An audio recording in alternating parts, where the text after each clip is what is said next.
Halmashauri ya Kwimba ni moja ya halmashauri zilizopongezwa na Rais Dr. Samia kutokana na matumizi sahihi ya mfumo wa manunuzi ya umma NeST, mfumo ambao unalenga kusimamia manunuzi ya umma, kuondoa malalamiko ya upatikanaji wa tenda na kuleta uwazi serikalini.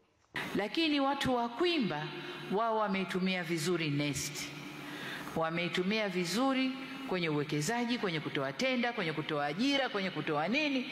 Wamekaa wamebuni kitu ambacho kimewasaidia kwenye utendaji wao vizuri sana. Lakini vile vile ni utayari wa kutumia mfumo. Kama unafahamu kwamba sheria mpya ikiingia sehemu yoyote inahitaji utayari wa wale walengwa ili waweze kutumia mfumo. Kwa hiyo mpaka sasa hivi tumefanikiwa katika lower level. Lower level nikizungumzia ni kwenye zahanati, shule za msingi na huduma zote. Kwa hiyo katika halmashauri